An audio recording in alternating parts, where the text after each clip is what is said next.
നമസ്കാരം. ഇന്നലെ ഞാൻ ഒരു വീഡിയോ ചെയ്തിരുന്നു. അതിൽ 3 പെരുങ്കള്ളന്മാരായ 3 ക്രിമിനലുകളായ കേരളത്തെ മുച്ചൂടും നശിപ്പിച്ച, കേരളത്തിൻ്റെ എല്ലാ ക്രമസമാധാനവും തകർത്ത 3 പേരെ കുറിച്ചിട്ടാണ് പറഞ്ഞത്. അത് അങ്ങനെയുള്ള ആരാണെന്ന് നമുക്ക് പ്രത്യേകം പറയേണ്ട ആവശ്യമില്ല. കേരളത്തെ സംബന്ധിച്ചിടത്തോളം നമുക്ക് നെറ്റിയിൽ ഒട്ടിച്ച് നമ്മൾ വെച്ചിട്ടുണ്ട്. അതിൽ 1-ാം പ്രതി എന്ന് പറയുന്നത് പിണറായി വിജയനാണ്. 2-ാമത്തെ ക്രിമിനൽ എന്ന് പറയുന്നത് പി ശശിയാണ്. 3-ാമത്തെ ക്രിമിനൽ എന്ന് പറയുന്നത് നമ്മുടെ അജിത് കുമാർ എന്ന് പറയുന്ന ADGP ആണ്. ഈ 3 പേരും കൂടെ ഒരുമിച്ചപ്പോൾ കേരളത്തിൽ നടത്തിയിട്ടുള്ള ഭീകരമായ കാര്യങ്ങളാണ് നമ്മൾ കഴിഞ്ഞ 10 വർഷമായി കണ്ടിട്ടുള്ളത്. എന്നെ സംബന്ധിച്ചിടത്തോളം ഇതിൽ ആദ്യത്തെ ആൾ എന്ന് പറയുന്നത് പി ശശിയാണ്. പി ശശിയുമായിട്ടുള്ള ബന്ധം ഇന്നും ഇന്നലെയും ഞാൻ തുടങ്ങിയതല്ല. നിങ്ങളൊക്കെ വിചാരിക്കുന്ന പോലെ ഇന്നും ഇന്നലെയുള്ള ഒരു ബന്ധമല്ല. ശരിക്കും സത്യസന്ധമായിട്ട് ഞാൻ 1981 കേരളദേശം എന്ന് പറയുന്ന പ്രസിദ്ധീകരണത്തിന് വേണ്ടി പി ശശിയുമായി ഇൻ്റർവ്യൂ നടത്തുന്നത്. അന്ന് അദ്ദേഹം സംസ്ഥാന സെക്രട്ടറി ആയിരുന്നു. അന്ന് CP ജോൺ ആയിരുന്നു സംസ്ഥാന പ്രസിഡന്റ്. ഞാൻ SFIയുടെ പ്രവർത്തകനായിരുന്നു. ഗുരുവായൂരപ്പൻ കോളേജിലായിരുന്നു പഠിച്ചിരുന്നത്. അന്ന് 2-ാം വർഷത്തിലാണെന്ന് തോന്നുന്നു SFIയുടെ സംസ്ഥാന സമ്മേളനം കോഴിക്കോടായിരുന്നു. അന്ന് CP ജോൺ ആയിരുന്നു അതിനെല്ലാം നേതൃത്വം. അന്ന് മുതലാണ് CP ജോണുമായിട്ടുള്ള അതിൻ്റെ ബന്ധം. റൂട്ട് മാർച്ചിന് വേണ്ടിയിട്ട് കുറേ ആളുകളെ സംഘടിപ്പിക്കേണ്ടതുണ്ടായിരുന്നു, ക്ലാസ് എടുക്കേണ്ടതുണ്ടായിരുന്നു. പലയിടത്തും പോയിട്ടും എനിക്ക് NCC ഉള്ള പരിചയം വെച്ചിട്ട് ഞാൻ എല്ലാ സ്ഥലത്തും പോയി ക്ലാസ് എടുക്കുകയും റൂട്ട് മാർച്ചിൽ ആളുകളെ സംഘടിപ്പിച്ച് അവർക്കെല്ലാം അവരെ കൊണ്ട് പഠിപ്പിക്കുകയും ചെയ്തിരുന്നു. മാപ്പിയൂരൊക്കെ പോയിട്ട് ഞാനാണ് ക്ലാസ് എടുത്തിരുന്നത്. അവിടെയുള്ള കുട്ടികളെ SFI കുട്ടികളെ ബൂട്ടൊക്കെ ധരിപ്പിച്ച് അവർക്ക് മാർച്ച് ചെയ്യാനുള്ള കാര്യങ്ങൾ പഠിപ്പിച്ചു കൊടുക്കുകയും ചെയ്തിരുന്നു. അതൊരു രസകരമായ കാര്യമാണ്. നമ്മളെ മനസ്സിൽ എന്താ കാണുന്നത്? അന്ന് കാണുന്നത് സത്യം, നീതി, മര്യാദ. അതാണ് അന്ന് ഈ രാഷ്ട്രീയത്തെക്കുറിച്ച് ചിന്തിക്കുക. SFI എന്ന് പറഞ്ഞാൽ എല്ലാവർക്കും വേണ്ടി പ്രവർത്തിക്കുന്ന, പാവപ്പെട്ടവർക്ക് വേണ്ടി പ്രവർത്തിക്കുന്ന, നീതിക്ക് വേണ്ടി പ്രവർത്തിക്കുന്ന ഒരു സംഘടന എന്നുള്ള ലെവലിലാണ് കണ്ടിരുന്നത്. ആ കാലഘട്ടത്തിൽ ഒരിക്കൽ പ്രകാശ് കാരാട്ട് ഗുരുവായൂരപ്പൻ കോളേജ് ഞാൻ പഠിച്ച കോളേജിൽ സന്ദർശിച്ചിരുന്നു. അന്ന് ഉച്ചയ്ക്ക് 3 മണിയോട് കൂടിയിട്ട് പെട്ടെന്ന് കഴിഞ്ഞ MLA ആയ ശശീന്ദ്രൻ, അതായത് കൽപ്പറ്റ MLA ആയിരുന്ന ശശീന്ദ്രൻ, SFIയുടെ ഗുരുവായൂരപ്പൻ കോളേജ് സെക്രട്ടറി ആയിരുന്നു. അദ്ദേഹം ഓടി വന്ന് പെട്ടെന്ന് ക്ലാസ് കട്ട് ചെയ്ത് വരാൻ വേണ്ടി പറയുകയാണ്. അങ്ങനെ ഞാനും വേറൊരാളും കൂടെ എത്തുന്നു. അവിടെ ചെന്നപ്പോൾ പ്രകാശ് കാരാട്ട് വരുന്നുണ്ട്. ഉടനെ നമുക്ക് അഭിവാദ്യം അർപ്പിക്കണം എന്നാണ്. ആ പടം 3 പേരാണ് ഉണ്ടായിരുന്നത്. അദ്ദേഹം വരുമ്പോൾ അദ്ദേഹം വന്നു. നമ്മൾ അഭിവാദ്യം അർപ്പിച്ചപ്പോൾ നമ്മൾ വിഷ് ചെയ്തു. അദ്ദേഹം നേരെ കോളേജിൻ്റെ ഓഫീസിലേക്ക് കയറിപ്പോയി മടങ്ങിപ്പോവുകയും ചെയ്തു. പിന്നീട് അദ്ദേഹം അഖിലേന്ത്യാ സെക്രട്ടറി ആയി എന്നുള്ളത് വേറെ പ്രശ്നം. പിണറായി വിജയനേക്കാളും കള്ളനാണ് അദ്ദേഹം എന്നുള്ളത് ഞാൻ പിന്നീട് മനസ്സിലാക്കി. അദ്ദേഹം കേരളവും ബംഗാളും ത്രിപുരയിൽ നടക്കുന്ന ഓരോ പദ്ധതിയും വരുമ്പോൾ ആ പദ്ധതിയുമായി ബന്ധപ്പെട്ട ആളുകളെ കണ്ടെത്തി കമ്മീഷനൊന്ന് ഉറപ്പിച്ചിട്ടാണ് ഇങ്ങോട്ട് കടത്തിവിടാറ്. അതിനെക്കുറിച്ചുള്ള വ്യക്തമായ തെളിവുകൾ എൻ്റെ അടുത്തുണ്ടായിരുന്നു. അപ്പം അതിനുശേഷം ആ കാലഘട്ടത്തിലൊക്കെ കോളേജിൽ SFIയുടെ പ്രവർത്തനവുമായി ബന്ധപ്പെട്ട് നിൽക്കുന്ന സമയത്താണ് ഞാൻ കോടിയേരി ബാലകൃഷ്ണനെ ആദ്യമായി കാണുന്നത്. കോഴിക്കോട് CH കണാരം മന്ദിരത്തിൽ കോടിയേരി ബാലകൃഷ്ണൻ മാത്രമല്ല, അന്ന് സെക്രട്ടറിയും പ്രസിഡൻ്റായിട്ട് നമ്മൾ കോടിയേരി ബാലകൃഷ്ണൻ നമ്മുടെ AK ബാലനുമായിരുന്നു. അവരുടെ പ്രസംഗം കേട്ട് മുണ്ട് മടക്കിക്കുത്ത്, ഏത് കൊലകൊമ്പനാണെങ്കിലും അനീതിക്കെതിരെ നിങ്ങൾ പോരാടണം, സത്യം, നീതി, മര്യാദ ഇതാക്ക് വേണ്ടിയിട്ടാണ് പ്രവർത്തിക്കുന്നത് SFI. ജാതിയില്ല, മതമില്ല, രാഷ്ട്രീയത്തിലുപരി നീതിയാണ് പ്രധാനം, പാവപ്പെട്ടവരുടെ മോചനമാണ് പ്രധാനമൊക്കെ പറഞ്ഞിട്ട് നമ്മളെ മനസ്സിലേക്ക് കുത്തിക്കയറ്റി ഇങ്ങനെ ഇതാക്കുന്ന പ്രസംഗമാണ് ആരുടെ കോടിയേരിൻ്റെയും AK ബാലിൻ്റെയൊക്കെ ഉണ്ടായിരുന്നത്. അദ്ദേഹം പറഞ്ഞുള്ള വാചകങ്ങൾ കേട്ടിട്ടാണ് നമ്മൾ മനസ്സിൽ മുഴുവൻ സത്യം, നീതി, മര്യാദ വിടാതെ ധർമ്മത്തിന് വേണ്ടി പോരാട്ടം നടത്തി. ഏത് കൊലകൊമ്പനാണെങ്കിൽ പോട പുല്ലേ എന്ന് പറയുന്നത് പഠിപ്പിച്ചത് ശരിക്കും SFIയിൽ കൂടിയാണ് എന്ന് പറയാൻ പറ്റും. എൻ്റെ ജന്മനാ തന്നെ എൻ്റെ പിതാവ് ഒരു മുൻകാല കമ്മ്യൂണിസ്റ്റ് പ്രവർത്തകനായിരുന്നു. 1948 കാലത്ത് കമ്മ്യൂണിസ്റ്റ് പാർട്ടി മെമ്പറായിരുന്നു. EMSനെ അടക്കം സുരക്ഷിതമായ തൊഴിൽത്താവളങ്ങളിൽ എത്തിച്ചിട്ടുള്ളൊരു പരിചയം, അതിൻ്റെ പേരിൽ പോലീസ് മർദ്ദനമൊക്കെ ഏറ്റ ആളാണ് എൻ്റെ പിതാവ്. K ദാമോദരൻ നായരെന്ന് പറയും. അപ്പം കുനിയിൽ ദാമോദരൻ നായരെന്ന് പറയും. സാമൂതിരി തട്ടകത്തിൽ ജനിച്ചു വളർന്നിട്ടുള്ള, അതുമായി ബന്ധപ്പെട്ട് വളർന്നിട്ടുള്ള എന്നെ സംബന്ധിച്ചിടത്തോളം സാമൂതിരി ഗുരുവായൂരപ്പൻ കോളേജിൻ്റെ മടിത്തട്ടിലാണ് ഞാൻ ജനിച്ചത്. ആ മടിത്തട്ടിൽ ജനിച്ച് വളർന്ന് അവിടെ പഠിച്ച് അങ്ങനെയാണ് ഞാൻ പോരുന്നത്. രാഷ്ട്രീയത്തിൽ SFIയുടെ പ്രവർത്തിച്ച് എനിക്ക് ധാരാളം നേട്ടങ്ങളുണ്ടായിട്ടുണ്ട്. പക്ഷേ ക്ലാസ്സൊക്കെ കട്ട് ചെയ്ത് ധാരാളം പ്രശ്നങ്ങളും എനിക്കുണ്ടായിട്ടുണ്ട്. അതിനൊക്കെ കാരണം SFI ആണ്. അവർ വന്ന് വിളിക്കുമ്പോൾ ഇറങ്ങിപ്പോവും, വേറെ ഒന്നും നോക്കില്ല. എൻ്റെ വീട്ടിൽ താമസിച്ചിരുന്ന പ്രൊഫസറായിരുന്നു പ്രൊഫസർ കൊങ്കൻ നായർ. അദ്ദേഹമായിരുന്നു ഞങ്ങളെ പ്രൊഫസർ, ഫിസിക്സ് പ്രൊഫസർ. അദ്ദേഹം എന്നോട് പറയുന്നത് കുട്ടി മോനെ എന്നാണ് വിളിക്കുക. കുട്ടിമോനെ എന്താണ് ഇപ്പം ചോപ്പ് ഷർട്ടും ചോപ്പ് പാൻറ്റൊക്കെ ആയിട്ടാണ് നടക്കുന്നത്, ഫുൾ രാഷ്ട്രീയ CPM ചോപ്പനായില്ലേ മാറി അല്ലേ, പഠിക്കുന്നു വേണ്ടേ എന്നൊക്കെ ചോദിക്കും. എന്നിട്ടും എന്നെ സഹായിച്ചിട്ടുണ്ട്, ധാരാളം സഹായിച്ചിട്ടുണ്ട്. എനിക്ക് ആവശ്യമുള്ള ക്ലാസ്സിന് ആവശ്യമുള്ള സിലബസൊക്കെ തന്നെ. കാരണം എൻ്റെ വീട്ടിൽ വാടകയ്ക്ക് താമസിച്ചിരുന്ന പ്രൊഫസറായിരുന്നു അദ്ദേഹം. അപ്പം ഇതൊക്കെ ധാരാളം അനുഭവങ്ങളാണ് നമുക്കുള്ളത്. SFIക്ക് വേണ്ടി പ്രവർത്തിച്ചിട്ടുള്ള എല്ലാ വിദ്യാർത്ഥികളും ശ്രദ്ധിക്കേണ്ട കാര്യമാണ് ഞാൻ പറയുന്നത്. അങ്ങനെയാണ് ആ കാലഘട്ടത്തിലാണ് ഞാൻ പത്രപ്രവർത്തനം തുടങ്ങിയത്. പഠിക്കുമ്പോഴേ പത്രപ്രവർത്തകനായി. അങ്ങനെ കേരളദേശം എന്ന് പറയുന്ന പ്രസിദ്ധീകരണം എന്ന് പറയുന്നത് കേരള ശബ്ദത്തിൻ്റെ എഡിറ്ററായിരുന്ന KVS ഇളയത് തുടങ്ങിയതാണ്. അദ്ദേഹം കേരള ശബ്ദത്തിൽ തെറ്റിയിട്ടാണ് തുടങ്ങിയത്. എനിക്ക് ആ സമയത്ത് ചെറിയൊരു ബിസിനസ്സൊക്കെ സ്വന്തമായി തുടങ്ങിയിരുന്നു. സ്വന്തം കാലിൽ നിൽക്കണം എന്നുള്ള ആഗ്രഹത്തോട് കൂടിയിട്ടാണ് മംഗളം, പൗരധനി, ആരോഗ്യ മാസിക തുടങ്ങിയതിൻ്റെയൊക്കെ ഏജൻസി കിട്ടുകയും കോഴിക്കോട് സിറ്റിയുടെ ഏജൻസി വരെ ഞാൻ എത്തിയിരുന്നു ആ സമയത്ത്. അതേ സമയത്താണ് കേരളദേശം തുടങ്ങുന്നത്. അത് KVS ഇളയതിൻ്റെ ബ്രദർ കോഴിക്കോടാണ് താമസിച്ചിരുന്നത്. കുറേ ബസ് സർവീസൊക്കെ ഉള്ള ഒരാളായിരുന്നു. അദ്ദേഹം വന്നിട്ട് എന്നെ കാണുന്നതും അതിലേക്ക് വരുന്നതും. പിന്നെ എനിക്ക് കേരള ശബ്ദത്തെ പോലുള്ള ഒരു പ്രസിദ്ധീകരണമാകുമ്പോൾ ധാരാളം എനിക്ക് എഴുതാനുള്ള സൗകര്യം കിട്ടും, ഇൻ്റർവ്യൂ ചെയ്യാനുള്ള സൗകര്യം കിട്ടുന്നതൊക്കെ ഞാൻ മനസ്സിൽ കണ്ടാണ് അതിൽ ചേർന്നത്. ഞാൻ ആദ്യമായിട്ടൊരു ഇൻ്റർവ്യൂ നടത്തുന്നത് K. കരുണാകരനായിട്ടാണ്. 1981 അദ്ദേഹം മുഖ്യമന്ത്രിയായി കോഴിക്കോട് വന്നപ്പോഴാണ്. അപ്പം P. ശശിയെ പറ്റി പറയാം. അങ്ങനെ P. ശശിയെക്കുറിച്ച് എനിക്ക് വലിയ, എൻ്റെ നേതാവാണല്ലേ P. ശശി, അദ്ദേഹത്തെ എനിക്ക് ഇൻ്റർവ്യൂവിന് കിട്ടി. അദ്ദേഹത്തെ ഞാൻ ഇൻ്റർവ്യൂ ചെയ്തു. അങ്ങനെയുള്ള P. ശശി പിന്നെ കാണുന്നത് എപ്പോഴാണ് അറിയാമോ? ഞാൻ ക്രൈം എന്നുള്ള പ്രസിദ്ധീകരണം 1996 കാലഘട്ടത്തിൽ തുടങ്ങുകയാണ്. 97 ഐസ്ക്രീം പാർലർ കൊണ്ടുവരുന്നത്. അതിൽ കുഞ്ഞാലിക്കുട്ടിയെ കുറിച്ചുള്ള അന്വേഷണ റിപ്പോർട്ട് ഞങ്ങൾ പുറത്തു കൊണ്ടുവരികയാണ്. അത് വലിയ ഭൂകമ്പമാണ് ഉണ്ടാക്കിയത്. എന്നെ അത്ഭുതപ്പെടുത്തിയ കാര്യം, ഒറ്റ പ്രസിദ്ധീകരണം പോലും, ഒറ്റ പത്രം പോലും കുഞ്ഞാലിക്കുട്ടിയുടെ പേര് പറയാൻ മടിക്കുന്നൊരു കാലത്താണ് ഞാൻ ഈ വാർത്ത പ്രസിദ്ധീകരിക്കുന്നത്. അപ്പോഴാണ് ദേശാഭിമാനിയിൽ പോലും ഒരു വാർത്ത വരുന്നില്ല. കാരണം മുസ്ലിം ലീഗിൻ്റെ നേതാവിനെ കുറിച്ചിട്ടല്ലേ ഐസ്ക്രീം പാർലർ പെൺവാണിഭത്തിലെ കഥകൾ ഞങ്ങൾ കൊണ്ടുവരുന്നത്. അതെന്നെ അത്ഭുതപ്പെടുത്തി. അങ്ങനെയുള്ള സന്ദർഭത്തിൽ ഞാൻ ഇങ്ങനെ വാർത്ത ചെയ്തുകൊണ്ടിരിക്കുന്ന ഒരു കാലഘട്ടത്തിലാണ് ഐസ്ക്രീം പാർലറിലെ ഓരോ പ്രധാനപ്പെട്ട ഇഷ്യൂസും പുറത്തു കൊണ്ടുവരികയാണ്. എന്നെ തട്ടിക്കൊണ്ടാൻ വേണ്ടിയിട്ട് കുഞ്ഞാലിക്കുട്ടിയുടെ ബ്രദർ റാവുഫിൻ്റെ നേതൃത്വത്തിൽ ഗുണ്ടകൾ രണ്ട് വണ്ടിയിൽ വന്നിരുന്നു. വൈകുന്നേരം 6:30 മണിക്ക് KMA ബിൽഡിങ്ങിൽ, കോഴിക്കോട് KMA ബിൽഡിംഗ്, പുതിയ റോഡിലെ KMA ബിൽഡിങ്ങിൻ്റെ മുകളിൽ 6:30 മണിക്ക് അവർ ലൈറ്റ് പോയ സമയത്ത്, അന്ന് പവർ കട്ട് ഉണ്ടായിരുന്നു. അവിടെ സ്ഥിരമായിട്ട് ആ സമയത്ത് പവർ കട്ട് ഉണ്ടെന്ന് ഞാൻ അവിടെ ഉണ്ട് ആ സമയത്ത് നിന്ന് മനസ്സിലാക്കിയിട്ടാണ് ഗുണ്ടകൾ വന്നത്. സത്യത്തിൽ അന്ന് ഞാൻ ഡോക്ടറെ അടുത്ത് എൻ്റെ വൈഫിൻ്റെ കൂടെ മോർണിംഗ് കൂട്ടിയിട്ട് ഹോസ്പിറ്റലിൽ പോയി മടങ്ങി വന്നതായിരുന്നു. ഒരു ഹോമിയോ ഡോക്ടറെയാണ് കാണിക്കാറ്. മടങ്ങി വന്ന് അവർ താഴെ വണ്ടിയിൽ, അവരും എൻ്റെ കൂടെ മുകളിലേക്ക് വന്നു.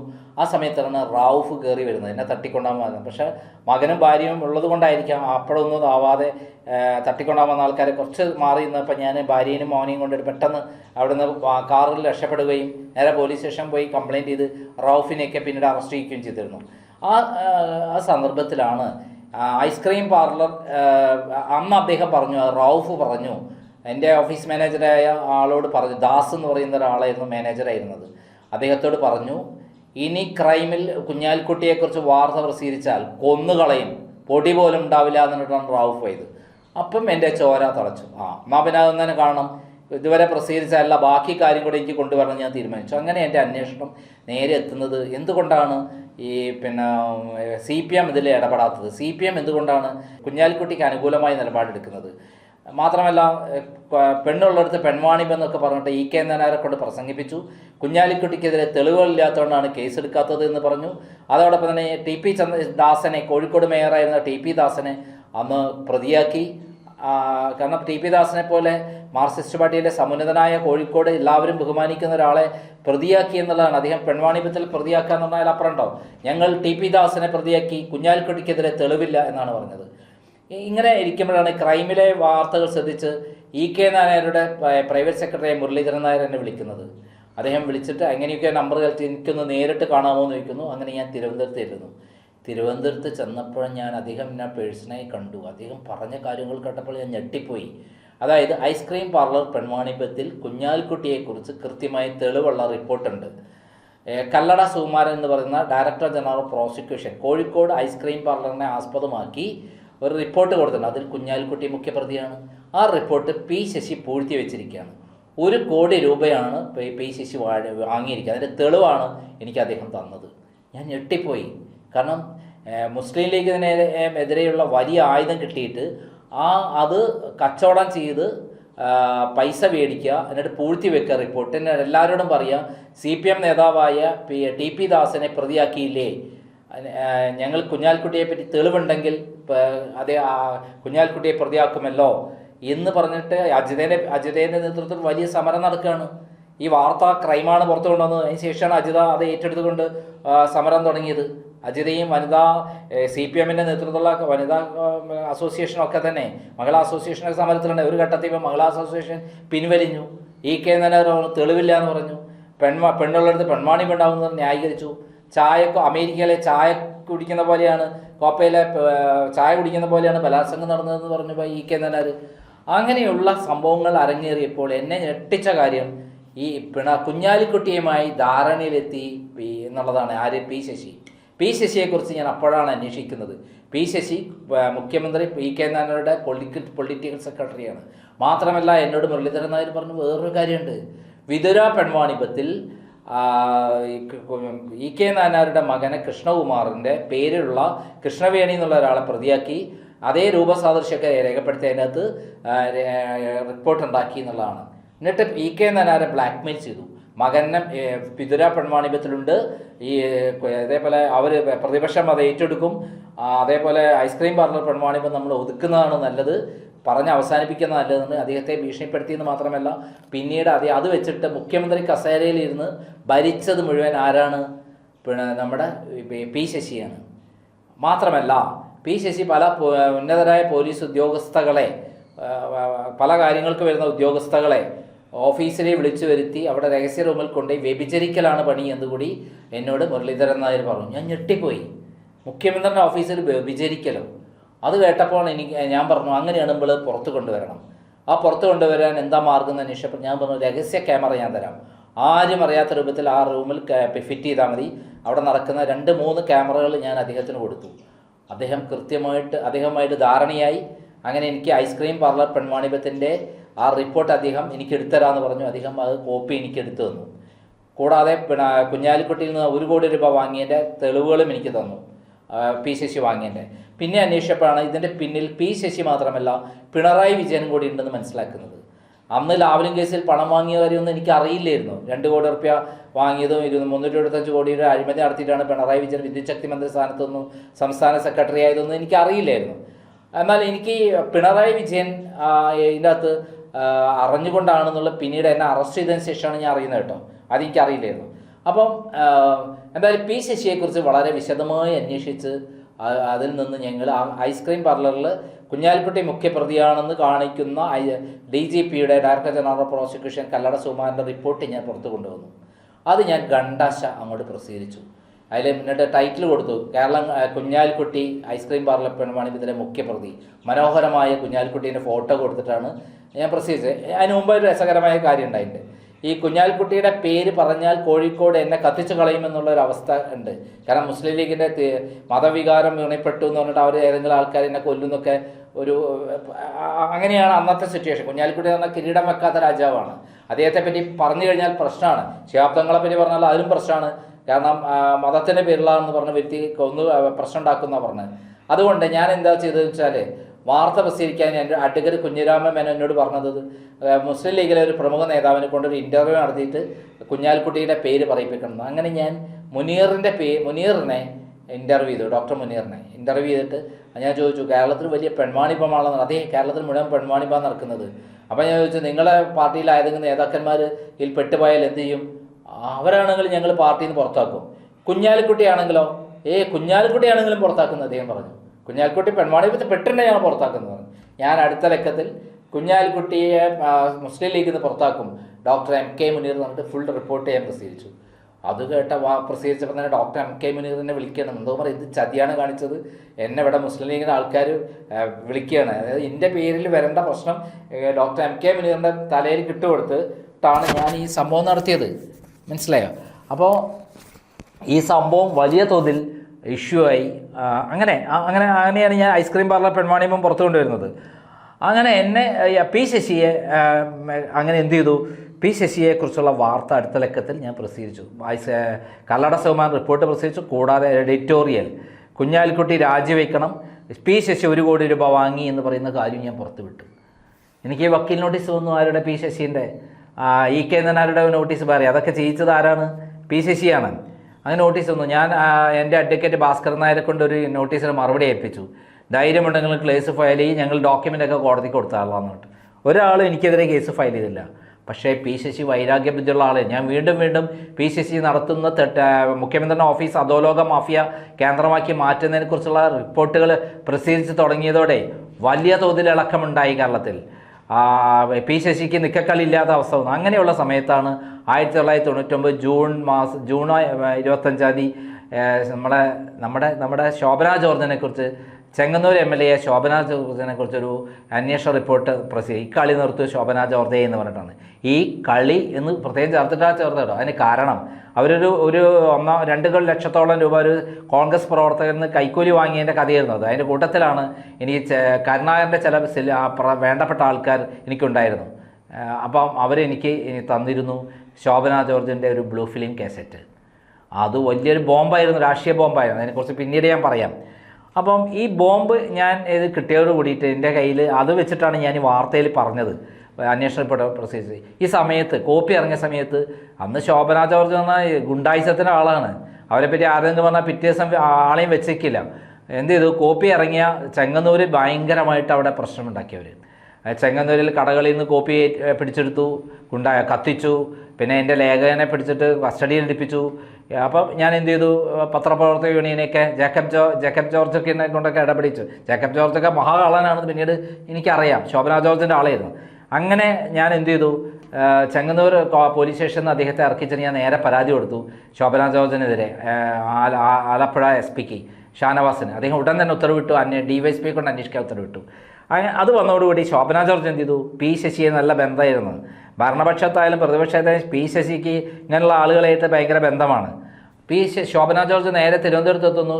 പി ശശി പറയുന്നു തിരുവനന്തപുരത്ത് എത്തിയ ഉടൻ തന്നെ പി ശശി പറയുന്നു, എനിക്കൊരു പരാതി ഞാൻ കൊടുക്കാം, തയ്യാറായി തരാം. അത് EK നായനാർക്കൊരു പരാതി കൊടുക്കുക, ക്രൈമിന് നന്ദകുമാർ ഇതോടെ പൂട്ടിക്കളയാം, ജയിലിൽ വെച്ച് ക്രിമിനലിനെ കയറ്റി ഞാൻ കൊല്ലാനുള്ള ഏർപ്പാട് ചെയ്യാം, ഏറ്റുമുട്ടൽ എന്നുള്ള രൂപത്തിലാണ് കൊല്ലുക എന്ന് പറഞ്ഞിട്ട് ശോഭനാ ജോർജിനോട് പറഞ്ഞു. ശോഭനാ ജോർജ് ഒരു വിഡ്ഢിത്തം ചെയ്തു. എന്താ അറിയോ, ശോഭനാ ജോർജിനെ ഏറ്റവും ഇഷ്ടപ്പെട്ട ആരാ അറിയോ, പിന്നെ രാജശേഖരൻ നായർ എന്ന് പറയുന്ന ഒരു പത്രപ്രവർത്തകനുണ്ട്.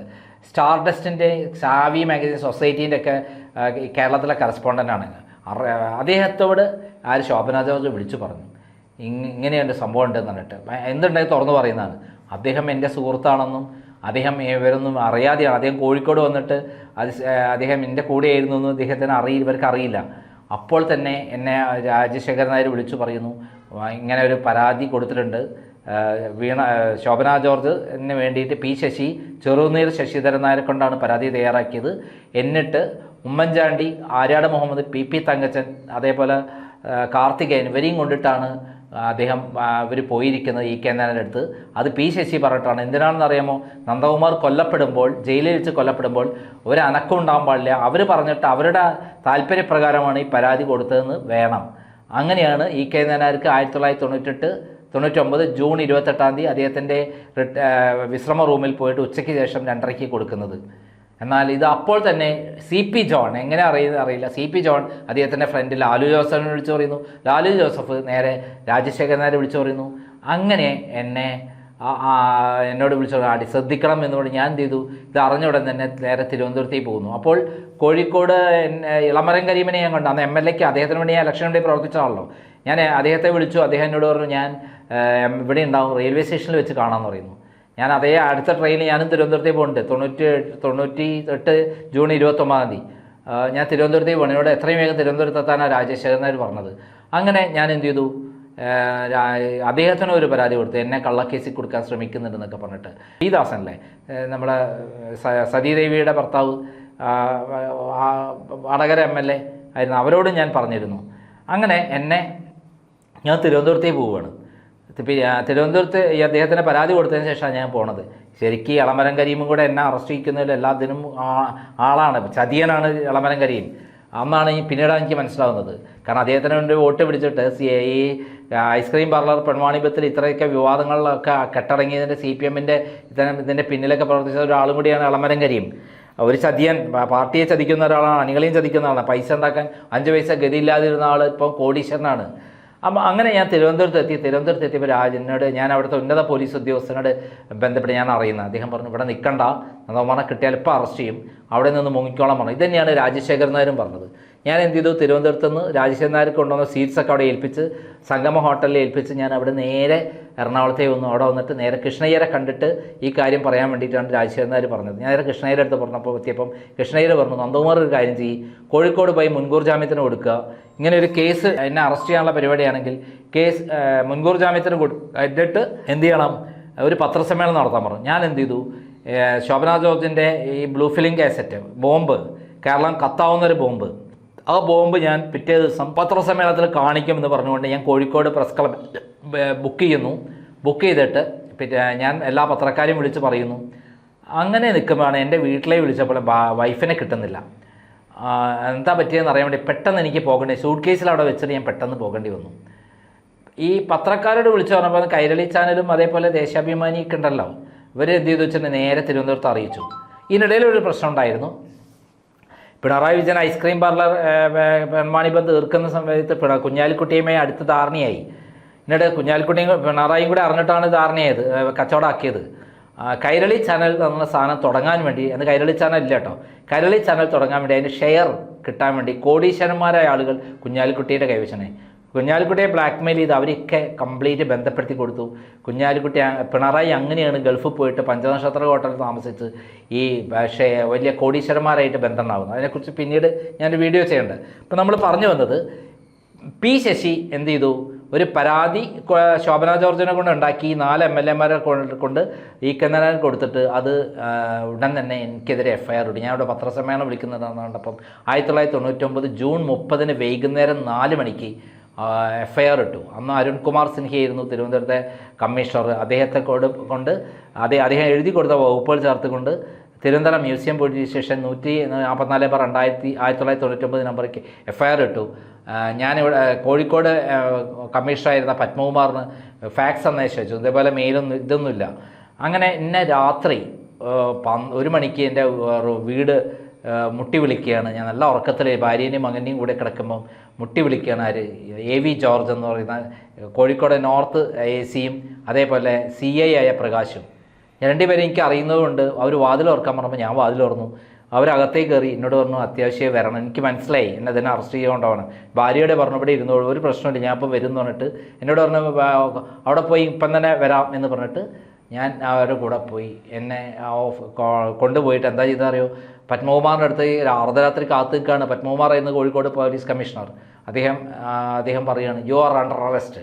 ഞാൻ അദ്ദേഹത്തോട് പൊട്ടിത്തെറിച്ചു. അപ്പോൾ എന്നോട് പറഞ്ഞു നിങ്ങൾക്ക് എന്തെങ്കിലും ബാക്കിയുള്ള കാര്യങ്ങളുണ്ടെങ്കിൽ പോലീസ് സ്റ്റേഷൻ പറഞ്ഞാൽ മതി, കസ്ബ സ്റ്റേഷനിൽ നിങ്ങളെ കൊണ്ടുപോവുകയാണ്, AC-നോട് പറഞ്ഞാൽ മതി എന്ന് പറഞ്ഞിട്ട് അദ്ദേഹം ഒഴിഞ്ഞു. ഞാൻ ചോദിച്ചു നിങ്ങൾ എന്തിന് നിയമപ്രകാരമല്ല അറസ്റ്റ് ചെയ്തത്, എനിക്ക് അഡ്വക്കറ്റിനെ വിളിക്കാനുള്ള സൗകര്യങ്ങൾ ചെയ്തു തരണം എന്നൊക്കെ, എന്ത് കേസാണ് നിങ്ങൾ പറയണം എന്നൊക്കെ ഞാൻ അങ്ങനെ ഒരു തട്ടിക്കറി. എന്നെ അർദ്ധരാത്രി തിരുവനന്തപുരത്തേക്ക് കടത്തുന്നു. എന്താണ് അവർ പ്ലാൻ ചെയ്തത് അറിയാമോ? എന്നെ ജയിലിൽ വെച്ച് കൊല്ലാനുള്ള പ്ലാനായിരുന്നു പി ശശി നടത്തിയിരുന്നത്. അങ്ങനെ പി ശശിയുടെ പ്ലാൻ പൊളിഞ്ഞത് എങ്ങനെയാണെന്ന് വെച്ചാൽ, തിരുവനന്തപുരത്ത് ഇപ്പം ഞാൻ വെളിപ്പെടുത്തുന്നത് എൻ്റെ ഫാദർ ലോയുടെ ശിഷ്യനായിരുന്നു PC ബാലകൃഷ്ണ മേനോൻ. എൻ്റെ ഫാദർ ലോ എന്നാൽ കേരളത്തിൽ അറിയപ്പെടുന്ന യോഗാചാര്യ TG ചിദംബരം, അദ്ദേഹത്തിൻ്റെ ശിഷ്യനായ PC ബാലകൃഷ്ണ മേനോനെ ലോകായുക്തയെ അദ്ദേഹം വിളിച്ചു പറഞ്ഞു ഒരു പരാതി കൊടുക്കും, ഇങ്ങനെ നന്ദകുമാറിനെ അറസ്റ്റ് ചെയ്ത് കൊണ്ടുപോയിട്ടുണ്ട് രാത്രി എവിടെ കൊണ്ടുപോയി എന്ന് ആർക്കും അറിയില്ല, പോലീസ് സ്റ്റേഷനൊന്നും അന്വേഷിച്ചിട്ട് കിട്ടുന്നില്ല. എന്നെ തിരുവനന്തപുരത്തേക്ക് കൊണ്ടുപോയി കഴിഞ്ഞിട്ടുണ്ട്. ഇത് അറിയുന്ന ആൾ AV ജോർജാണ്. അദ്ദേഹം പിന്നീട് പോലീസ് കമ്മീഷണറൊക്കെ ആയിരുന്നു, എൻ്റെ നല്ല സുഹൃത്തുക്കളാണ്. അപ്പം നേരെ തിരുവനന്തപുരത്തേക്ക് എന്നെ തിരുവനന്തപുരത്തേക്ക് കൊണ്ടുപോയിട്ട് അവിടെ എത്തുന്നതിന് മുമ്പ് രാജശേഖരൻ നായർ പരാതി കൊടുത്തു. ആർക്ക്? ലോകായുക്ത അപ്പോൾ തന്നെ ഇടപെട്ടു. PC ബാലകൃഷ്ണ മേനോൻ ഇടപെട്ടിട്ട് കർശനമായ നിർദ്ദേശം കൊടുത്തു പോലീസിന്. അന്ന് BS ശാസ്ത്രിയായിരുന്നു ആ ഉദ്യോഗസ്ഥൻ. BS ശാസ്ത്രി ഉത്തരവിട്ടു, നന്ദകുമാറിന് എവിടെയുണ്ട് സുരക്ഷിതനായിരിക്കണം, എല്ലാ പ്രൊട്ടക്ഷനും കൊടുക്കണം എന്നുള്ള ഓർഡർ കൊടുത്തോട് കൂടിയിട്ട് പേടിച്ചു BS ശാസ്ത്രി. ഉടൻ തന്നെ മ്യൂസിയം പോലീസ് സ്റ്റേഷനിലേക്ക് വിവരം കൊടുത്തു. ഞാൻ ആ സമയത്ത് ഉച്ചയ്ക്ക് 1 മണിക്ക് എത്തിയിരുന്നു. 1 മണിക്ക് എത്തിയ സമയത്ത് എന്നെ ഒരു ജീപ്പിൽ കയറ്റി രഹസ്യ കേന്ദ്രത്തിലേക്ക് കൊണ്ടുപോകാൻ നിൽക്കുകയായിരുന്നു. ആ ജീപ്പിൽ മറ്റൊരു ജീപ്പിലായിരുന്നു, അവിടുത്തെ ജീപ്പല്ല, എന്നെ ഒരു രഹസ്യ കേന്ദ്രത്തിന് വേണ്ടി ഇടിച്ച് ശരിയാക്കാനാണ് പോകാൻ വെക്കുന്ന സമയത്താണ്, വണ്ടി ഇളകുന്ന സമയത്താണ് അവിടുത്തെ SI രാധാകൃഷ്ണൻ നായർ ഓടി വന്നിട്ട് വണ്ടി നിർത്തിച്ചു, ഇറക്കി. എന്നിട്ട് അയാൾ കെട്ടിപ്പിടിച്ചു. എന്നോട് പറഞ്ഞു, ഞാൻ ക്രൈമിൻ്റെ ഒരു ആരാധകനാണ്, നിങ്ങളെ നന്ദകുമാറിന് ഇനി ഒരു പ്രശ്നവുമില്ല, മുകളിൽ നിന്ന് ഓർഡർ കിട്ടിയിട്ടുണ്ട്, നന്ദകുമാറിന് സേഫ് ആവണം എന്നുള്ളത്, നിങ്ങൾ ജയിലിൽ കൊണ്ടുപോയിട്ട് ഇനി സൂക്ഷിക്കണം, ജയിലിൽ ചിലപ്പം പ്രശ്നം ഉണ്ടാവാൻ സാധ്യതയുണ്ടെന്ന് എന്നെ അറിയിക്കുകയാണ്. അത് തന്നെയാണ് പിന്നീട് ഉണ്ടായ സംഭവങ്ങൾ. പിന്നീട് ഞാൻ രാജശേഖരൻ നായരെ വിളിക്കുന്നത്. രാജശേഖരൻ നായരാണ് എന്നോട് നേരത്തെ പറഞ്ഞിരുന്നു, ഈ ശോഭന ജോർജ് പറഞ്ഞു ജയിലിൽ ക്രിമിനലുകളെ കയറ്റി കൊല്ലാനുള്ള ഏർപ്പാടാണെന്ന് ശോഭന ജോർജ് പറഞ്ഞു എന്നുള്ള കാര്യം എന്നോട് രാജശേഖരൻ നായരാണ് പറയുന്നത്. പി ശശിയാണ് ഇത് ക്രിമിനലുകളെ കയറ്റുന്നത്. അവർക്കൊരു കള്ളക്കേസിൽ അടിപിടി കൂടി എന്നിട്ട് 2 പേരെ 3-4 പേരെ ജയിൽ കയറ്റാൻ കഴിയുമല്ലോ. എന്നിട്ട് അവിടെ വെച്ചിട്ട് എന്നെ ഏറ്റുമുട്ടൽ എന്നുള്ള കൊല്ലാൻ പറ്റും എന്നുള്ളതായിരുന്നു പ്ലാൻ.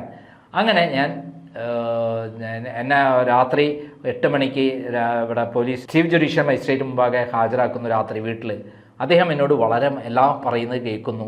അദ്ദേഹം എന്നെ ജയിലിലേക്ക് പറഞ്ഞേക്കുന്നു. അദ്ദേഹം എന്നോട് പറഞ്ഞു, എനിക്കിത് കള്ളക്കേസാണെന്ന് എനിക്കറിയാം, നാളെ ജാമ്യം തരും എന്നോട് പറയും. ഇത് ജാമ്യം കിട്ടാത്ത വകുപ്പേ ഉള്ളൂ, ഇതിനകത്ത് കിട്ടാവുന്ന വകുപ്പേ ഉള്ളൂ, ഇത് കള്ളക്കേസാണെന്ന് എനിക്ക് പ്രഥമദൃഷ്ട്യാ തന്നെ ബോധ്യപ്പെട്ടിട്ടുണ്ടെന്ന് പറഞ്ഞിട്ട് എന്നെ ജയിലിൽ ഞാൻ ജയിലിലെ പ്രശ്നങ്ങൾ പറഞ്ഞു. അപ്പോൾ എന്നോട് പറഞ്ഞു, അതും ഏർപ്പാട് ചെയ്തോളാം പറഞ്ഞിട്ട് ഞാൻ ജയിലിൽ പോകുന്നു.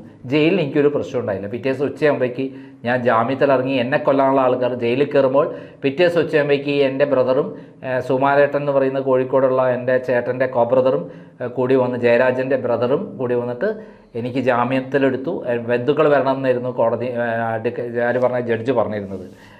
പിറ്റേ ദിവസം എനിക്ക് ജാമ്യത്തിലിറങ്ങി. ഞാനൊരു പത്രസമ്മേളനം നടത്തി, ഈ എല്ലാ കാര്യവും വിളിച്ചു പറഞ്ഞു.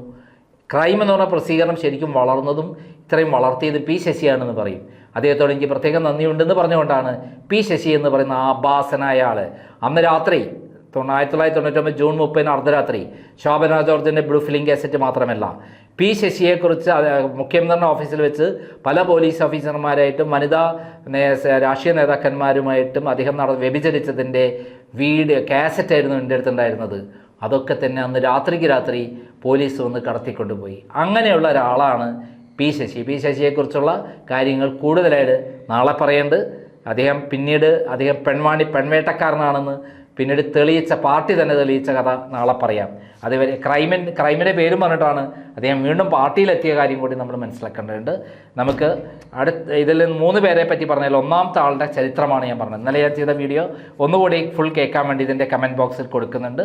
എൻ്റെ പ്രേക്ഷകർ നിർബന്ധമായി ഇത് വായിക്കുക മാത്രമല്ല എല്ലാ സ്ഥലത്തും പ്രചരിപ്പിക്കണം. മാർക്സിസ്റ്റ് പാർട്ടിയിലെ നേതാക്കന്മാർ ആരായിരുന്നു, എന്തുമാത്രം കള്ളന്മാരായിരുന്നു എന്ന് നേരിട്ട് അനുഭവത്തിൽ നിന്നാണ് ഞാൻ പറയുന്നത്. നന്ദി, നമസ്കാരം.